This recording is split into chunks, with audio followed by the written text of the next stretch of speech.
It's being described as the biggest victory for Syrian President Bashar al-Assad since the start of the conflict.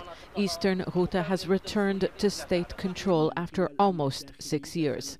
For weeks, the enclave on the doorsteps of the capital Damascus came under heavy fire. Hundreds of civilians were killed. The pro-government alliance was also accused of using chemical weapons in the main town of Douma before the last rebel group surrendered. The Organization for the Prohibition of Chemical Weapons is sending a team to the site to investigate those claims. The U.S. and its allies didn't wait for the organization's findings. They said they had their own evidence and launched airstrikes targeting Syria's chemical weapons facilities. The strikes were not about threatening Bashar al-Assad's hold on power, but since the bombings, the message from the government has been one of defiance. Its army says it is preparing for more offensives. The priority seems to be clearing remaining territories outside government control near the capital. In southern Damascus, a number of districts are under government siege, centered on Yarmouk. Some neighborhoods there are controlled by ISIL, others by opposition fighters. The rebels also control areas of countryside in the central province of Homs, territory in the western Kalamoun region, close to the Damascus-Homs highway, parts of the southern province of Daraa, the northwestern province of Idlib, desert territory close to the Iraqi-Jordan border.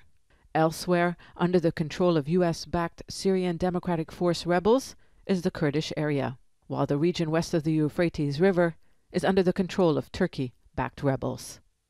The government's priority now is to clear areas around Damascus, or what it calls useful Syria, because the location is strategically so important. Russian and Syrian military officers have been reaching out to some rebel factions who are already under siege, giving them the choice to accept state rule or surrender if they don't want to face an offensive. In Idlib, however, there has been no offer of reconciliation.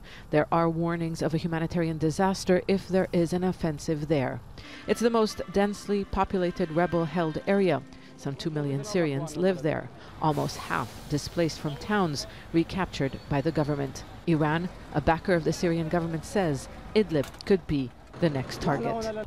But so can Daraa, which shares the border with Jordan. The government has been trying to penetrate rebel defenses for some time now.